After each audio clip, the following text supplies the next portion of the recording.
In addition to the wines that we're releasing as part of the wine club, we have one general release here in July, and that is the Cabernet Sauvignon from the Rancho Sarco vineyard in Coombsville in the Napa Valley.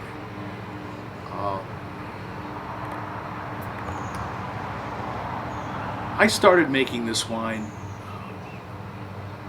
right around the turn of the millennium, in the early 2000s. It's a teeny little vineyard, and given the price of Napa Valley grapes, it's always been the most expensive grapes I've ever worked with. I still remember the first time driving 2 tons of them home, and just hoping nobody would rear end me because I had $10,000 worth of grapes on the back of the truck. So where I'm going with this is that the 2017 vintage that we're releasing here in July will be our last vintage from this vineyard. The reason has been the slow but steady escalation of grape pricing in the Napa Valley. I've always liked what we've been able to produce flavor-wise from these grapes. And economically, it made sense when we were paying $3,000, $4,000, even $5,000 a ton. But when the price broke the $7,000 a ton barrier in 2017, we decided that was the last year. I've always thought our pricing here is pretty fair. And if I have to pay those kind of prices for grapes to make it worthwhile,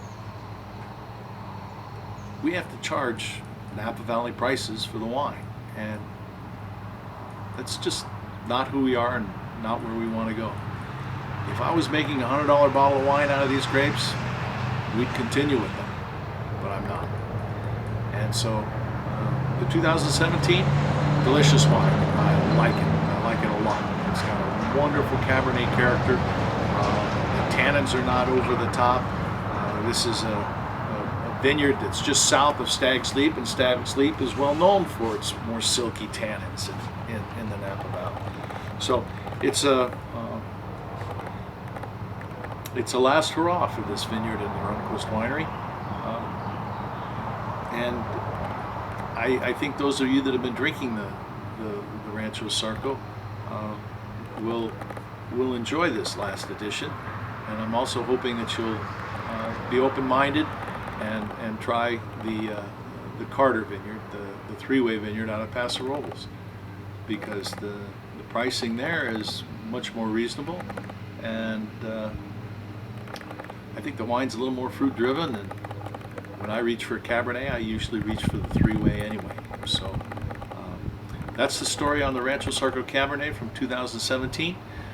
Be sure you try it. I think you'll enjoy it, but you may also want to realize that it's the last of the line for Napa Cabernet from this vineyard and our efforts with it. Such is the life of buying grapes. Thank you for your support and your enjoyment of the Napa Cabernets in the past, and I think you'll enjoy this too, but this is drawing a curtain on a variety. We're saying adios to it. Thanks.